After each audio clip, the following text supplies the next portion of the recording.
comfort me. That's right. That is some groovin' sexy song. And it's nothing like the way George did it. Yeah. No, it's totally different. Well, I remember saying to you after, because I had never heard the song when George did it, and you came home with this, which you produced, and I said, I love that song. And you said you wouldn't like the way George did it. And the same with and I don't think you would. And that's not to say that George didn't do it. Oh, look, everybody. Hey, Mark, you see Black Gumby's taking care of you, bud. Yeah, okay. Well, he said he could sit on his chair. Sure. But I'm sorry, go ahead. What were you saying? But anyway, you said I don't think you would like it as much as the way... Oh, right. You don't think I would like George Harrison's version as much, and I didn't. And I loved I Me Mine with Mark Ford and Dickie Betts' son or whoever he was. No. Whose son? That's his son. One of the Allman Brothers. It was, oh, God. Come on. Why do you do... I didn't know I was going to have to take a test. It was, God, why can't I think of his name? Barry Oakley Jr. Barry Oakley Jr. Barry Oakley Jr. But all those guys were... And you said, yeah, if you heard I Me Mine by George Harrison, which I had never, it's like totally different songs. Well, that's our job. That was a weird thing for me because that was the first time that I was ever asked to produce something. Sorry. Like totally outside of my wheelhouse. Yeah. With people you didn't even know. Well, you knew Leslie, but you had never even met him. No, I met those guys that day. When they got rolled off the tour bus. But the funny thing about that song, about Old Brown Shoe, is Leslie. I remember distinctly now because all this stuff is it's a buyout. You come, you play the song, we use it forever, and no, you get the paid record company uses it forever. We don't. And here it is, and you're bought out, and that's what it is. Yeah, it's the Steven Record Company, not Echo. So when I did the Vampires thing, I had Leslie do "Don't Be a Sucker." Right. And I made him play a pig squeal on that one, but on this one I said, Leslie, because he's playing slide mostly. I said, Leslie, And it was early in the morning. How about a pig squeal? You're not paying me enough. And he wouldn't do it? He wouldn't do it. And I said, listen, you want to do George Harrison that way? That's up to you, bro. Meanwhile, I don't think it needed a pig squeal. Well, no, it didn't. It's not that kind of... I just, it's just... Oh, you know what? This is interesting. What? We have Benji Garfinkel watching the show, mm-hmm. and he's the one. He sent Steve a picture of Ace Frehley wearing a very colorful shirt, and said, "Is this one of your shirts, Steve?" But it wasn't. But it looked like it could have been. Yeah, it could have been. But Ace is wearing color now. Yeah, what does that tell us? Ace has worn black for 50 years. Throw away all... So. And you were ahead of your time. Yeah. Now. And so anyway, we had a very interesting weekend. Well, wait. Mark said Black Gumby can share his chair anytime. Well, that's cool. Yep. Now? Okay, no. Sue says there is a rare The Beatles white LP 2-disc done by various artists from Mojo Magazine. Great different version. Oh, wow. Well, this was a good album too. I mean, this was all George Harrison songs, and but you played drums on that because Chris Chanel said great drum beat in Old Brown Shoe. Yeah, I did play on that, and I played on. I didn't play on Mark Ford's, but I played on the Entwistle one too. Kitty Tigers posted a picture of a pig. What? What is that for? Should I be insulted? We want to know what that means, Kitty. What does that mean? What does that mean? I don't know. Stop the show. Stop the presses until we find out what that means. Oh, maybe she thinks Ace is a pig? I don't know. Well, that's another conversation. And we saw show. Pat Romano sporting one of your shirts. Yes. Yep. I saw that. Very nice, Pat. Thank you for you're the thing about it is, and I'll tell you what the coolest thing of the shirts is, by now, if somebody else is already doing it, I don't want to have anything to do with it. And if somebody else is doing it and I have to do it too, I'm going to do it completely different. That's just. Oh, pig squeal. That's what the pig is for. No, it sounded like you said squeal. Yes, pig squeal. Okay. Anyway, pig squeal. So yes. Harmonic actually is what it is. But yeah, bang man. But it's called a pig squeal. Yes. Well, that's what the pig's for. Okay, I got it. Now where Are you talking about the shirts? So the idea, I have always liked designer stuff. I grew up in a family that appreciated those kind of things. So I was exposed to it at an early age. Fair enough, right? But when it came time to do my own thing, I wanted it to be different. I mean, what's different about my shirt than every other shirt in the world? I don't care who it is, Gucci, Ferragamo, anybody, Versace. Who's that cool designer that we like? Which one? The rock and roll one. Oh, Not the one that did Cheap Trick. No, what? Not the Cheap Trick guy. No, What's his name? Valentino. Valentino. That's our hair cutter. Oh yeah, that's our hair cutter. What's that? He makes like really cool rock and roll it's clothes. I can see it. It's his whole name. Yeah, it is his whole name. Oh well, anyway. Oh well, we know rockers. This is why we don't go out. We may never make it back. This is why we stay right here, right here. Oh, well, birds are gathering on the wire. Aha. So, anyway, let me tell you. Oh, well, okay. We had no races this weekend, so it was a total Easter weekend. Totally just vegging, munching. That's right. And today, Teeter and I. No, we watched. Teeter and I was mending fences. We were. This We morning. were. But we watched Noah last night. Oh, Noah. Have you seen Noah that? Noah and the Ark. Yeah, like Noah's Ark. We've never seen that. What Russell Crowe was in it. Russell Crowe and who was Jennifer Connelly, Emma Watson. God. No, God wasn't in it. Well, kind of was. Anyway, it's long. It's well done. And it was really good. Okay, since you said, it left me thinking that, look at the world. Look around you in the world, right? I don't want to give away to anybody that might choose to watch it. But if Noah had done what he thought he was supposed to do, right? Right. I don't think he was supposed to do that, though. Okay. Well, then here we are again. Or, It's you and me, Teeter. I think. Don't call me that. Call me Teeter. I'll be calling you Jimmy. Jimmy? Oh, you can call me Jimmy. That doesn't embarrass me. Okay, then there's got to be the one with the guitar. What's his name?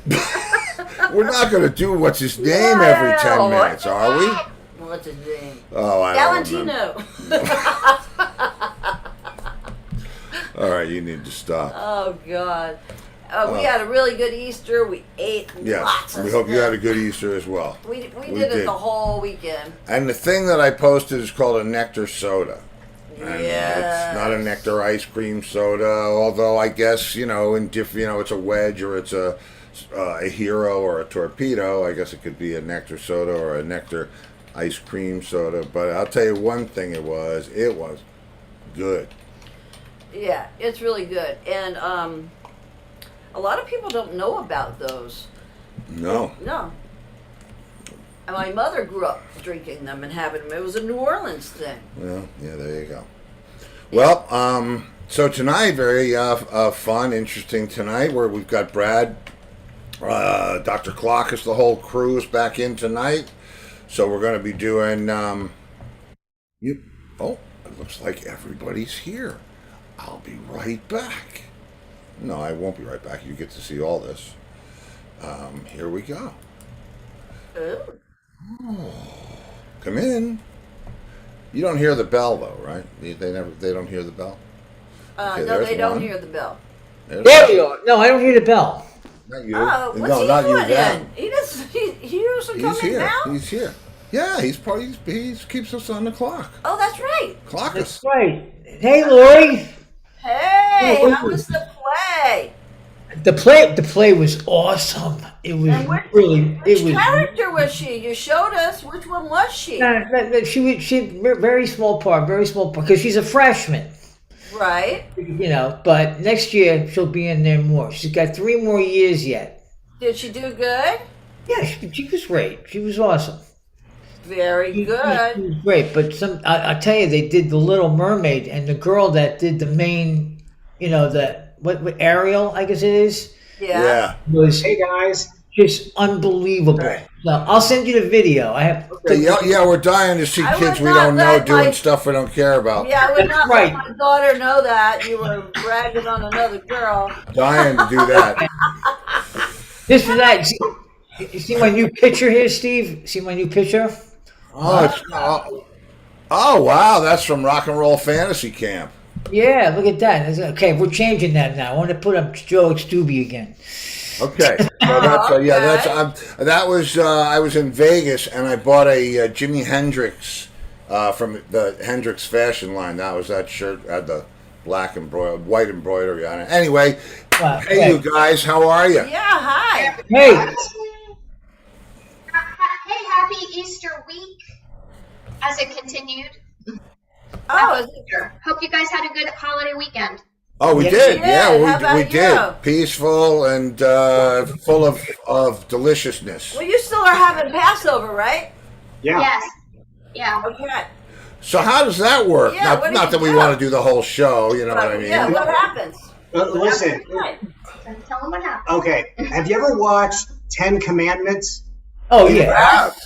It's that storyline. It's us coming out of Egypt in the land to the promised land to be free, and the promise to be free, and what it really means to do what it takes to find a better path for the generation coming up, and to give of oneself. It's a beautiful story. Yeah. And I mean, I learned most of my But that doesn't tell us scripture from anything about. MGM. Yeah. What? I thought it was just one night. It's 5 nights. Yeah. Yeah, there are a series of celebrations and commemorations all throughout the time of Passover. Many things took place, and we recognize it on the Seder plate. There's a plate with little symbols of food, and each one of the types of food has its own special symbolic meaning to help us carry over the traditions, like the egg standing for life and light. Yeah, it's cool. And the earth, believe it or not, being round. That's a whole nother story. Being elliptical. Being elliptical. So they edited that out in the 10 Commandments. They edited it out like 4 days. Well, No, but it listen, it was a tough gig to pull off. There's a lot of information on that, and I am I'm only a mild scholar on that. There's a lot of people who dive their whole life into that storyline.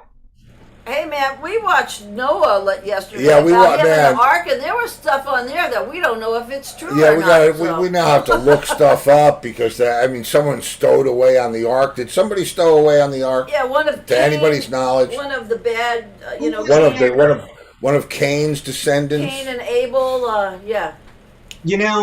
There's much conjecture on it, but I can tell you this. Graham Hancock, he wrote a book called Fingerprints of the Gods. You turned me on to it. He's a genius. And he spends quite a bit of in-depth, of sophisticated breakdown archaeological discovery on that very subject, because almost every every culture has talked about the Great Flood and the details within it, and that is Noah's Ark. Yes. Oh, Yeah. every culture. Well, it's Well, this bad guy was supposed to like eat it was- one of the snakes, so then it I didn't have mean, anything to make the with. storyline, and as you can tell, we're not, we haven't been to seminary for a couple of weeks. We haven't been to the cemetery. According to this thing, the earth was inhabited by all of the descendants of Cain, because Abel got killed or whatever. And Seth. Yeah, but they thought they had killed all the descendants of Seth, except they didn't, because Russell Crowe, And Jitter Conley, of course, And well, he was Noah. he was Noah, yeah, and it was. I don't know. I've never read some of this stuff, and I don't really know whether it was scripturally correct or whether they were being Hollywood but it was wild. This is a brilliant subtext for tonight's subject. Okay, what is it? Tonight, we are going to talk about folk heroes. Folk heroes, okay. Folk heroes, because within rock and roll, we talk about the guitar, the loud music, and all of the culture and the influences that make up the word, the thought process and theme of rock and roll. But the fact is, that renegade spirit of standing up to making sure that some things must be made right, even against, situations much larger than us, the David and Goliath stories, that starts with the folk singer, because that folk singer writes that message down and puts a tune to it, and it is repeated and brought into someone's soul for the next generation to repeat. Should I hit the slide now? And slide one, please. No. And who is our first character? Joni Mitchell. And I'm going to tell you something about Joni Mitchell. She's been coming Lenny up. sent me her CD. She's been coming up quite a bit lately, and I don't know whether you watched. Was it the Oscars? What was it? Where she was No, it would be the Grammys. the Grammys? Okay. Yes, it would be the music. Yeah, she was. portion. I think it was her and Lady Gaga or something gave out an award, but Yeah. she, I always kind of lumped her in with Joan Baez and Judy Collins, right? Right. Which is like so wrong, because she's really a jazz person. Yeah. And Jaco Pastorius, your buddy from Miami, Yeah. played very famously on a lot of her stuff. So, Joni Mitchell is a great place to start, because, with a little bit of research, we start cracking open the egg and the yolk of rock and roll. Because I should have had an egg that could have broken. I know. I mean, Joni Mitchell has been attached to writing with, for, composing, singing, something with Crosby, Still, Nash and Young, James Taylor, as you said, Jaco, Stephen Seals, the Herbie band, Hancock even. yeah, Neil Young. So Robert Plant. yeah, Robert Plant. I mean, she. I'll find out what song. I know he wrote a She song did a about lot her. of. I mean, she was. Well, but anyway, go ahead. You've got you're tying the thing together, but it's So let's go to the next screen. slide. Slide. This picture of her shows her in the early 70s. And, when we do the research on this, I was going through some,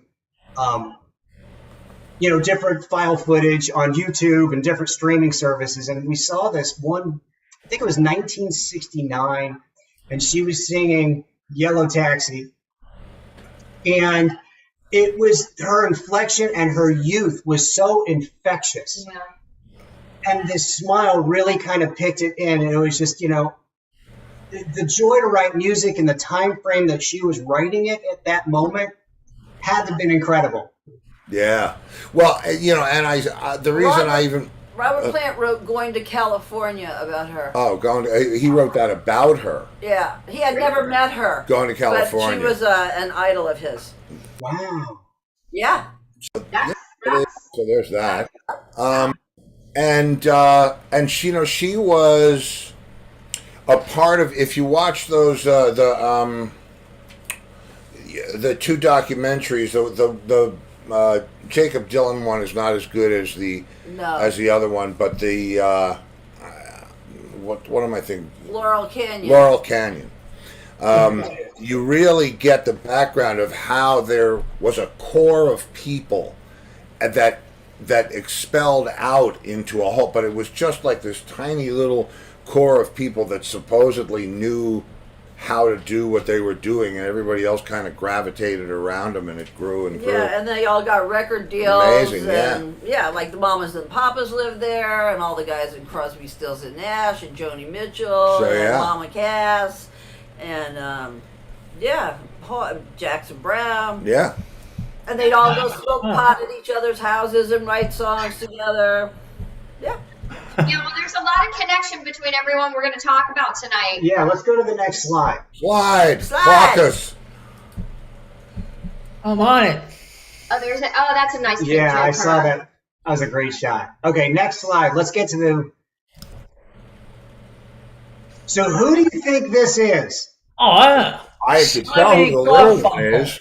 That's Paul Simon, but I guess that must be Art Simon Garfunkel. And Garfunkel. So, yes, that is Simon and Garfunkel, but at this point in time in 1957, they were known better as Tom and Jerry. Can you believe it? yes, I remember something like that. Yeah, Wow. The Wow. cat and mouse situation. You know, I know. This picture reminded me of just about every scene in This is Spinal Tap. You remember in the beginning when they showed some of these early pictures of the group and they looked like this? Sure. It looks a little Leave It to Beaver to me. I mean, I'm sorry. I remember. Believe me, I remember. I was in Spinal Tap. Oh, were you now? Oh. My favorite. So let's go to this next picture of them. Wow. You know, when they came out with The Sound of Silence in 1965, it struck a chord so important and so vivid in the American folk rock genre. It really spurred something on. I mean, your New York connection. How was it like there when that happened? Well, it was. I mean, it was back in that day. There was like one of everything. Now, that's not necessarily true, but for the sake of making the point, there was one Simon and Garfunkel. There was one Mamas and the Papas. There was one Beatles, one Bob Stones, Dylan. one Bob, right, and one Joni Mitchell, and so on and so forth. And from those, came a lot of stuff. I mean, they all threw it off in different directions. But Simon and Garfunkel, I mean, they were just massive. I remember the concert in the park. They were, and it was not like anything else. It wasn't like the Kingston Trio or it was a big production. It was acoustic rock with big orchestrations.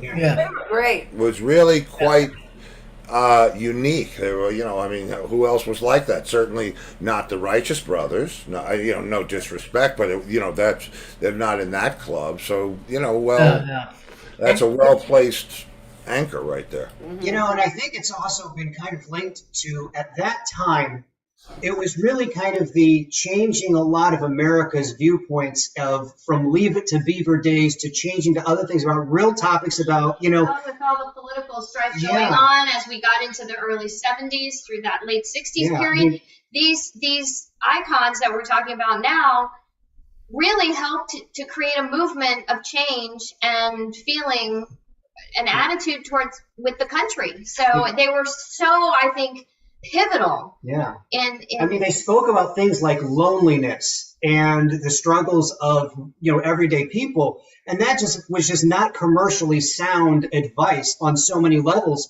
It didn't have a bop to it. It didn't have, that vibe, but it touched people's hearts. Right. But they had been preceded by the blues movement of the late 50s. And so, the darkness as far as content was out there, and they kind of got permission to talk about things other than, hey, I love you and candy shop and let's go to the beach. And it was also interesting how it played in the group was how it played in their life, kind of like Sound of Silence, like you could hear the breakup happening between their relationship. Things kind of sucked. And yeah. And and I liked Mike Nichols asked Art Garfunkel to act in a movie he was directing, and he did not ask Paul Simon to be in it, and that's what started the tension. Oh, okay, interesting. Wow. Well, I'll tell you what, they were great. But they already did it. It's there for you. And, it doesn't matter how it ended or, what changed because. And also I have another fact. Oh. Okay. The album that they were putting out, it had Cecilia on it, and it had Bridge Over Troubled Water. Yeah. And they thought Cecilia should be the single. And the record company said, no, Bridge Over Troubled Water. Wow. Huh. I think they were right. Yeah, probably right. But it still came out as a single eventually, right, Cecilia? Yeah, Maybe. but it's just like everything else. And, there's the people, record companies, the people at labels, they really don't know about anything other than statistics, at least not in this time. Yes, there were a couple of executives, Berry Gordy, a couple of guys, Clive, a couple of guys with ears that heard beyond the balance, sheet. But, if you look at all those carbon copy doo-wop bands from the 50s, all the Frankie Avalons and Fabians and all that, that was the record company selling pieces of plastic with a hole in the middle. Mm-hmm. Right.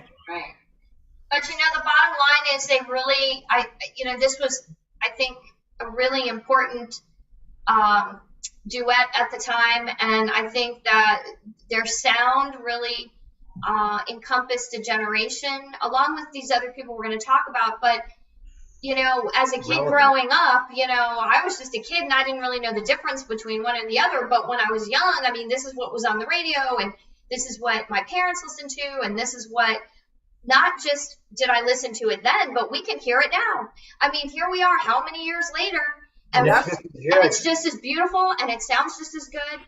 I do have one aside. When I lived in Miami and I was in college, I used to go see this one guy play. His name was Bob Moffett. He was a musician. He is a musician, and he had a solo gig, and I would watch him. I'd see him in various venues, sidewalk cafes and bars and whatnot. He sounded exactly like these guys, like James Taylor, like Simon and Garfunkel.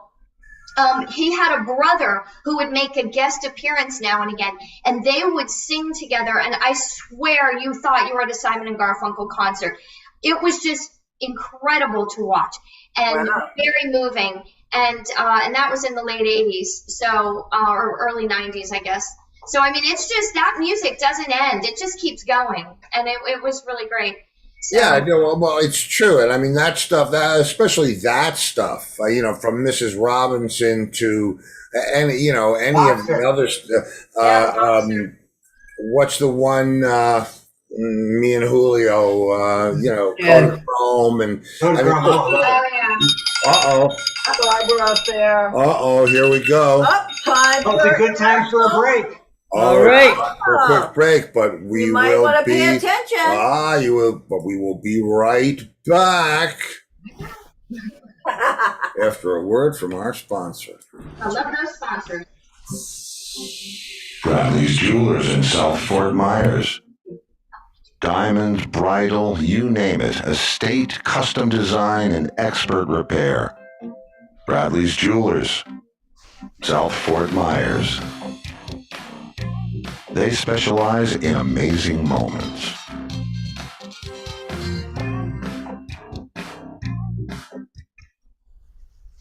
Yeah. Oh, Great. yes. Oh. I love that opal butterfly. Yeah, that's amazing. Oh, isn't that gorgeous? Thank you. Yeah. Thank you. Love it. So who's up next, Dr. Clarkus? Clarkus, wake up! Clarkus, slide! Oh, Oak Slide. Yes. Oh, I was going to say, who is that? It looks like Nuno Bentoncourt, but then I see. Jim Byers. Yes. And this picture is interesting, Brad. Yeah, this is actually a pretty important picture. It is taken on the March on Washington in August 1963. She performed. Yeah, and she performed. Yeah. It's the famous one where Dr. Martin Luther King gave his speech, I Have a Dream. So This was given to over 250,000 people. Listen, Wow. right on the lawn. Wow. Wow. Yeah. That's like, you can tell by the mics, but I mean, that's. I know it sounds crazy, but I'm actually, when I'm looking at this and I'm thinking about like how today is the pressure cooker, and I'm looking at this and how her spirit back then, you can see the conviction and how young she is and how important young, strong voices are to make good music, to make good choices. And this Well, was her and Bob Dylan did a lot of tours together. Yeah, they did a lot of tours together, and she opened a lot of doors there. For him. But they have a story that's very linked. You know that song, Diamonds and Rust? yeah, That song is about us. They had a relationship. oh, I know. Yep. And when that relationship ended, 10 years later, after relationship was just out of the blue, she gets a phone call from Bob Dylan. And all of the flood of emotions, because she found these cufflinks that she gave him, and it brought all those emotions back, the phone call, the cufflinks, and it brought this idea of diamonds and rust, about how their relationship just kind of went the way it went. And, you know, it's incredible when you see the nucleus between Joan Baez, Bob Dylan, and the radial waves of all these amazing. when we were looking at the lyrics, there was one thing that I was shocked in the lyrics. It says that something about you didn't like my poetry or something, or you didn't think my poetry was any good. And I thought, oh, okay. Like, Well, I mean, do you think Taylor Swift was the first one to write about her life? You know, I mean, that's what this was back then. It was all about your message and who you were and what your message was. I mean, I remember because in 63, I would have been 11 or wait. Yeah, 11-ish, 10, 11, 12-ish, depending on what part of the year. And, you know, that's when all of this stuff, there was nothing in front of it. You know, people that are hearing Joan Baez for the first time are also hearing the Beatles for the first time, hearing Hendrix for the first time, hearing Guns N' Roses for the first time, and so on and so forth. not 1960. No, but now, check it out. So What? let's go to the next slide. Slide, block us. Block us. Yeah. Pick him up, will Right.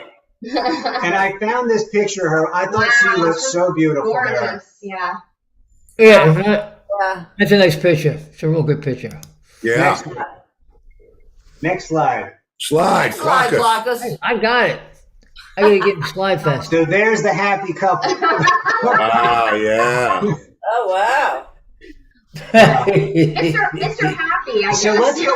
Wait. So let's go to the next picture because now we've got the bridge going. There he is. Yes. Robert Allen Zimmerman. Robert. That's right. That's Yeah. right. Slide. So, he has been one of let's go to the next slide. You got it. There This you go. is when he was later in his career, but I think that everyone, he was in a little group called, what was that super group called? Oh, you're asking me? Come on, Steve, help me out here. Are you talking about the band? Yeah. The band. What band do you think he was in at this time? It was called The Band. The band. Yeah. Robbie Robertson and Yeah. Garth Hudson and Richard Levon Emanuel, Helm. Levon Helm. Well, It let was me all- ask The you. Wilburys is what I was trying to lead up to. Oh, okay. Oh, the Wilbury. When he was a Wilbury and put the all of that together, along with so many other distinguished, I wanted to tee that up to anybody else you may know in the traveling Wilburys. Well, I don't. Let's see. Who do I know out of that? I mean, I know Jeff Lynne. I don't know Jeff Lynne. I don't know Jeff. I think as close as I get to that would be Tom Petty's drummer.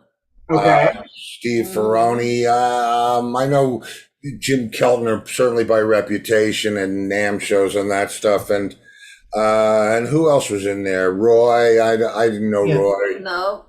Although I'm friends with Roy Petty. Jr. on George Harrison. Twitter. Yeah, George Harrison. George Yeah, Harrison. yeah, George Harrison. Wasn't he just one of a kind? I mean, he really, really defined his own place in music history, I would say. Bob. Yeah. Bob, you talking about? Yeah. There's no one that can compare. He's just so singular in its presence. Yeah, he's really something. Well, we watched. We watch. We watch. There's some cool music documentaries out there, and I think yesterday one of our features was a Sam Cooke documentary, and that would really blow your mind as to what the groundwork was that Sam laid, being able to speak the truth, because he was speaking the truth before Joan Baez, and I mean, it was all, but he had to. It would, if you get to see it, it's amazing. The Sam Cooke story, really remarkable. Jim Brown is in it, the real Jim Brown, and it talks about that night in Miami when they all got together at that hotel room. The thing that they did the movie about with Malcolm X, and it's amazing. Yeah, and it's amazing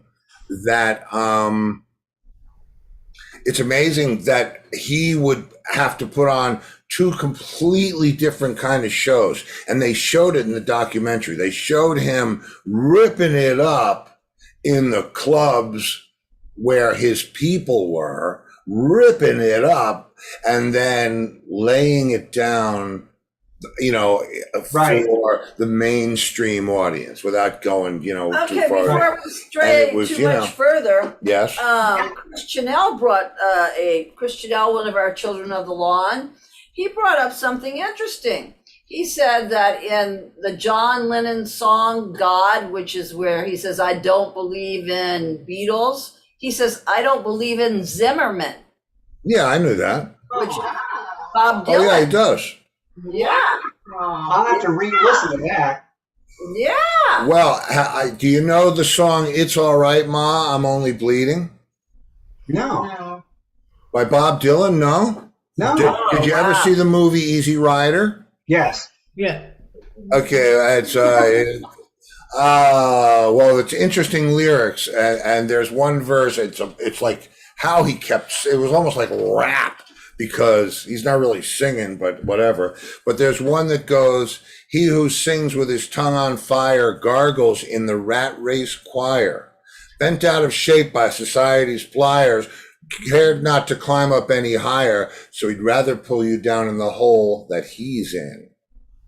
Wow. Wow. Oh. that's Heavy. I love it. Shout out to the man. Yeah. So that's what that is very funny. When I was doing a record, a session with Richie Blackmore, and a bunch of his roadies and some of the guys in the band were from Long Island, so they knew me because we all came up together. And they were saying, the first day I came into the studio, hey, Rat Race, and Blackmore's walking down the stairs, and he says, "Oh, Rat Race Choir, who came up with that name?" So I said, "Bob Dylan." And he said, "Really? Was he in the band?" And I said, No, he was a songwriter down in Greenwich Village. That was day one with I love it. Richie Blackmore. Day one of 7. Anyway, I digress. Slide, Clockets. Where are we going here? So, wow, JT. You recognize him with hair. Well, yes, that's how I remember him. You got to realize, I mean, your smiling face, and the hits. He was amazing, and you know what? I gotta see if I can pull this off, because I will blow your mind. James Taylor? Yeah. What? No. I got to see if I can find this. Oh, Fire and Rain? Where is it? Fire and Rain. Yeah. Well, he was in a mental hospital, right? Yeah, across the street from where we live. No, he wasn't in that one. Oh, he wasn't? No. Oh, that was Alice Cooper was in the one. Yeah. No. He was put in a mental hospital. Why? And that's where he wrote Fire and Rain. Yeah, because it was about a friend of his that died of drug overdose. I read that. Yeah. Yeah, it was a girl that was in the mental hospital with him. Because he was a junkie, like a heroin junkie. Oh. Yeah. I don't have it here, and it doesn't matter. Yeah. And I think he just defined the generation, his music. Even now you hear it, it's on all the time. I mean, and it still just brings you back to that beautiful time that, I don't know. And listen to the connective circle. Carole King, Carly Simon, Joni Mitchell, Paul McCartney, Stevie Ray Vaughan, Dr. John, B.B. King, Eric Clapton, Buddy Guy, Robert Cray, Paul Simon. Crosby and Nash, of course. Jackson Brown, Bonnie Raitt. It's like the list is like. Well, you see, that's and the funny thing is, we're gonna James, Kate, his sister, is going to do the show. Yeah. Okay, now one of the children of the lawn, Michael Newton, said that Children of the Lawn. James Taylor was in McLean's Hospital in Belmont, Massachusetts. Oh. Wow. Was he there for very long? I don't know how long he was in there. I would like to say informally that he is a top student and graduate from the program. He's dynamite. Love him. Yeah. He's a monster, and I'll tell you. I was looking for this thing and I can't find it, so it doesn't really matter. But I was working with this kid from England, and there was a quality in his voice that I couldn't quite put my finger on. He was in 9 months in the mental hospital. 9 months. Yeah. Okay. And I just couldn't put my finger on the sound of it. I was going to try to find it to play it for you, but I have no idea where it really is. And when I figured out that it was James Taylor, and this is a kid from the middle of England, right? Who's got like the country English accent. Bowls over. Yeah, bowls over. The last thing in the world you'd think is this guy sounded like James Taylor, but it was remarkable. Yeah, just remarkable. That's how my friend was that I used to go see play. Bob Moffat. He sounded just like him. It was absolutely uncanny and amazing. And you know what I think is interesting about, James Taylor?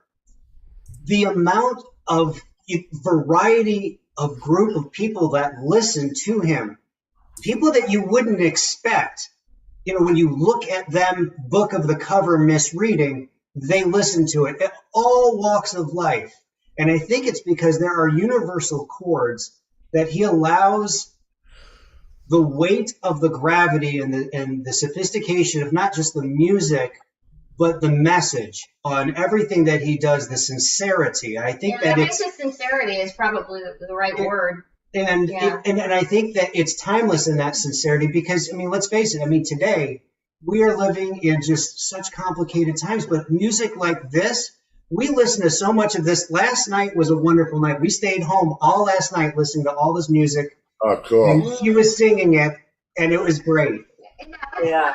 You know what the bottom line is this to me, because of my age, all of these people are like the bedrock of where I gained my original appreciation for music, and the fact that they're so timeless that here we are listening to them generations later. It's remarkable to me that the longevity and the staying power. So let's see.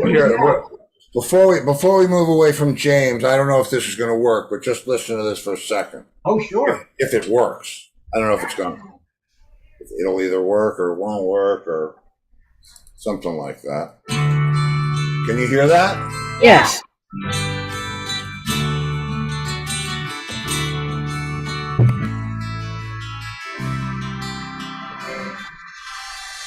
Just yesterday morning, they let me know you were gone. Suzanne, the plans they made put an end to you. I walked out this morning and I wrote down this song. I just can't remember who to send it to. I've seen fire and I've seen rain. I've seen sunny days that You get the. That's awesome. Yeah, I was enjoying that. I'm sorry. Wow. I'm sorry. I didn't want to take. It's a great song. He's amazing. He was. And it was weeks. I was working with him for weeks. I'd send him things, over the net, and I couldn't put my finger on it. And then finally, You had him sing that. I had him sing that, but I had to change the key because it wasn't his voice. If you listen to it, if you A/B it with James Taylor's voice, it's got the same. It almost sounds like James Taylor's voice is sped up a little bit. It's a little thinner and higher. Yeah. But amazing. Still had that. Anyway, That's cool. Yeah, it was fun. Yeah, I'll listen to that beautiful music anytime. So who's next? Yeah, what do we got next there, Clockus? What's coming up? That's it. That was the last picture. Well, then we're going to say bonus round because we have to talk about Carole King. There you go. Oh, Okay. But we're going to talk about her because she's too centrally located in the sphere of folk heroes. but you see, when I think of Carole King, and I think of I think of Carole King and Neil Diamond and Simon and Garfunkel. That's the whole East Coast contingent where Joni Mitchell and all. That's like such a different. I feel like I feel like I was a part of. Not that I was, but that I was, around when it was happening in New York. I was only able to hear about it happening in the West Coast. You know what I mean? And I had Carole King's Tapestry album. You did? When I was in high school. Very nice. So what was your favorite song? Name one of your favorite songs. What am I? Yeah. Oh, God. Didn't I play with her? Didn't she? You played with her at Spodioti. Yeah, she came to one of my birthday parties in the city. I Feel the Earth Move. Oh yeah. Yeah. That's a great song. And interestingly enough, did you know that song was partly inspired by her political mindedness about saving the environment? Wow. No, I did not know that. Details can be found within that song to inspire others to realize that the earth's moving under your feet, even though you don't know it.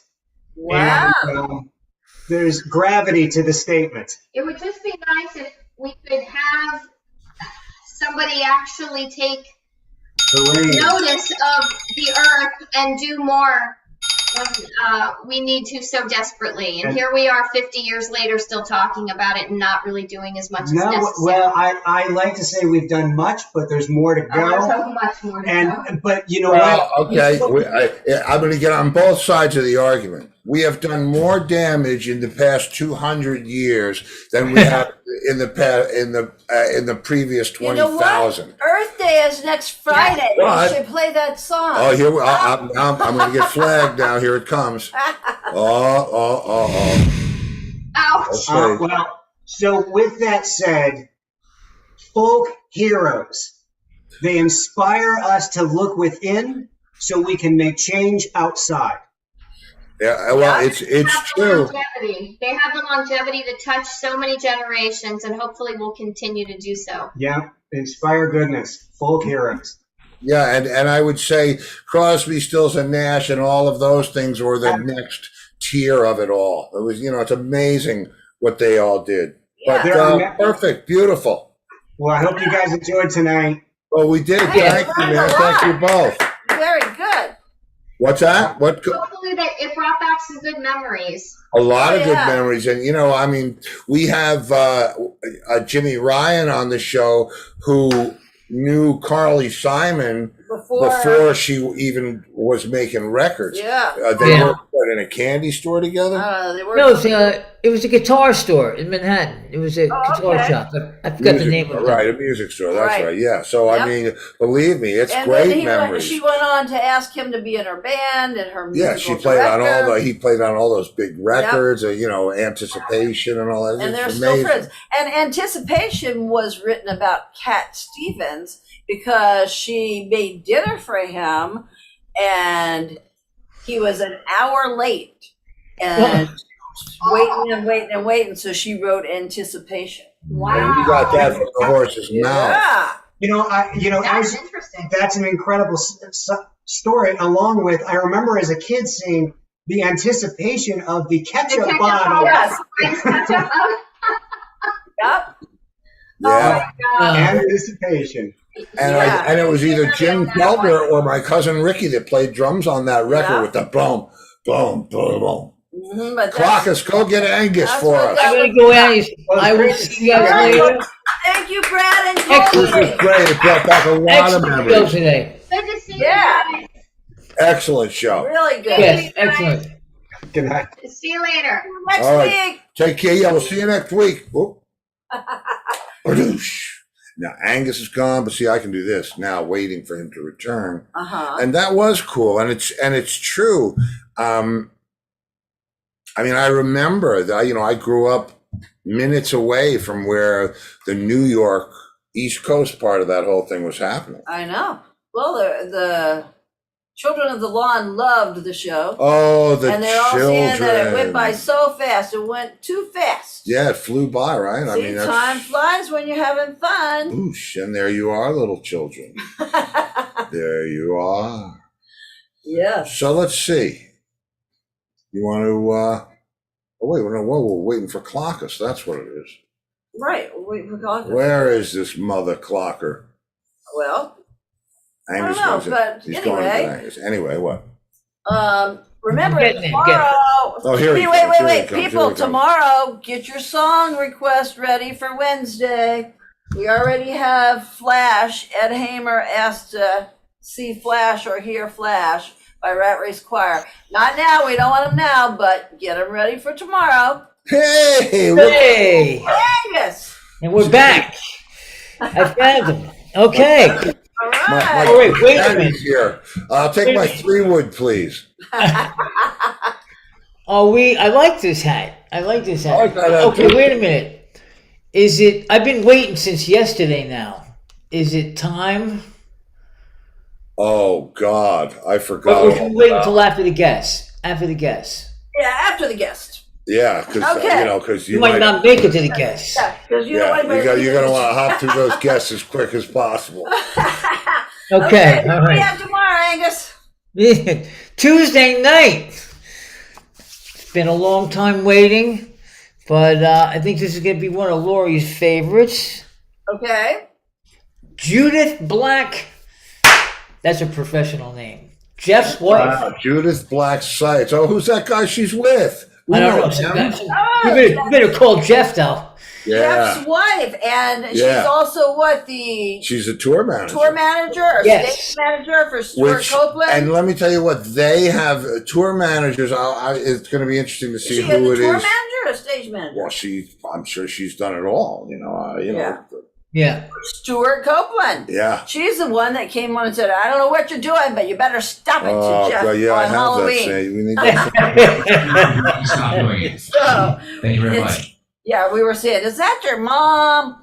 So yeah, no, that should be fun. Yeah, it'll be fun. She's yeah. a good sport. Yeah, she's really super nice. She's gonna have a great time. She's looking forward to it. And of course, Wednesday night, I still like this one with the fireworks and the different colors and stuff. Very nice with the fireworks. Yes.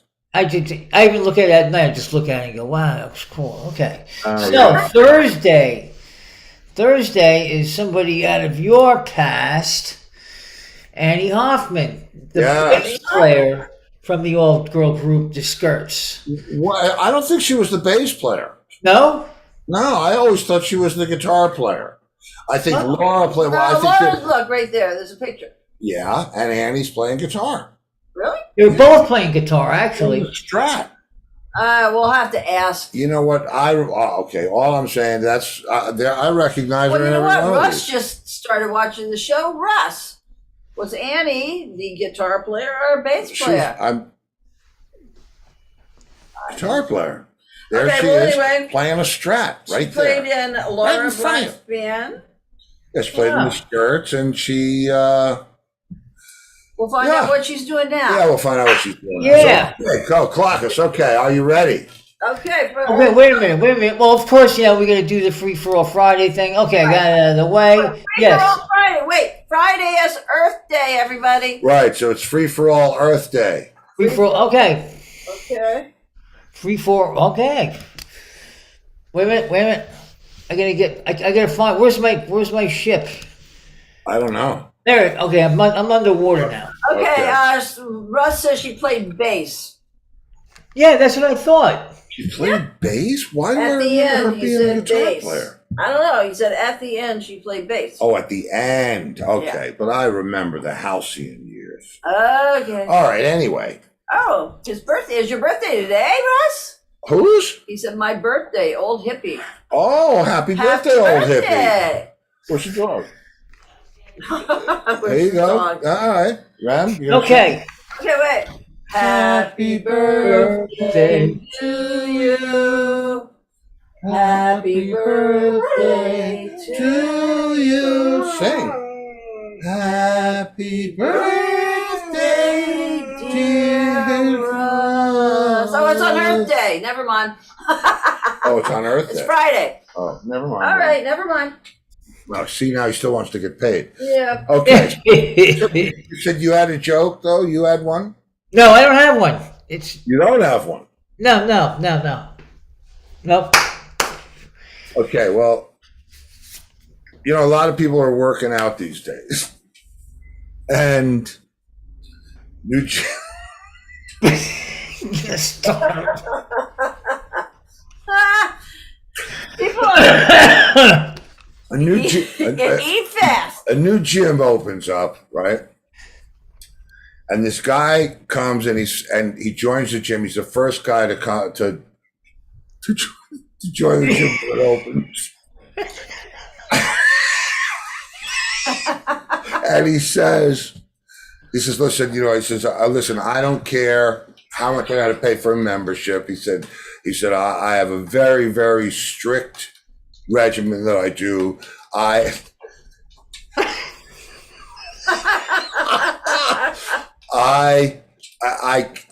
exercise every muscle in my body. I can isolate every muscle in my body. He said, and some of the techniques that I know are so old that, I'd rather not do them where other people can see me. So they said, look, if you're paying for it, you need a private room for whatever it is you're doing. You just go. And the guy's there every day, and he's in there, and they hear him doing all this different shit. But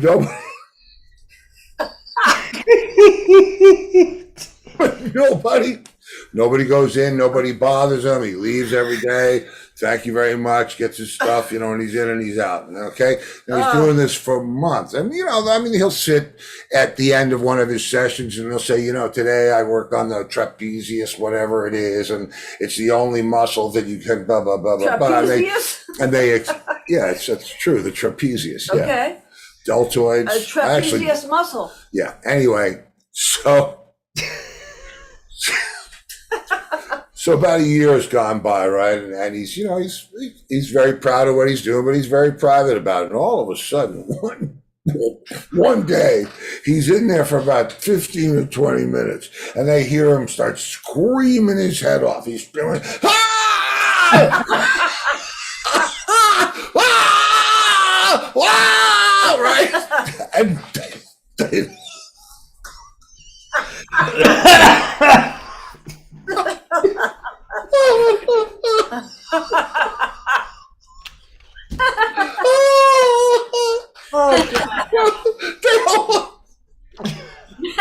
don't want to go in there. She pays all this money. They don't want to go in there. He pays all this money to be a member of the club, and he wants his privacy, but he's screaming at the top of his lungs, right? They're going, what's wrong? And he's flailing around, and all of a sudden he rolls over, and they see that there's a 4-pound dumbbell, one of the ones, and it's jammed in his ass. Oh, God. Oh, God. So they said to him, how did this happen? And he's going, can't speak. He's in so much. Oh God, my face hurts. He's in so much pain that they take him right to the hospital. They got Dr. Larry? Yeah, and they got to open him up, they get the thing out. Open him up. Yeah, they got to open him up and take the thing out, he's in so much pain he can hardly even speak. Right? I mean, he's just, my God, and he's recuperating. He doesn't want to talk to anybody. And he's all upset because now he's missing his routine. Yeah, and everybody knows what he's doing in there. Missing his routine. So after a couple of weeks, they let him out of the hospital, and the first thing he does is goes back to the gym, right? Oh, God. And he gives the person at the desk $100 tip, and he says, my room ready for me? Oh, God. And they said, yeah, sure, but, we're going to check on you just to make sure everything's okay. And all of a sudden, after like 5 minutes, they start hearing,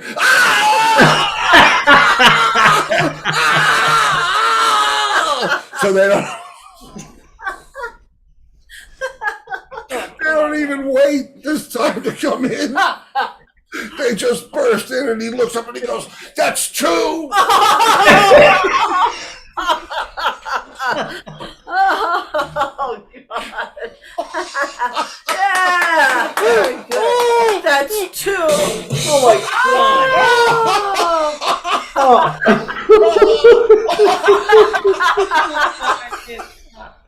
Oh my God. Oh shit.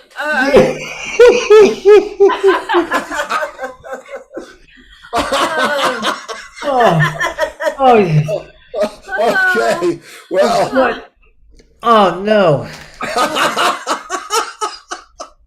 Oh shit. Yeah, I think I messed my pants.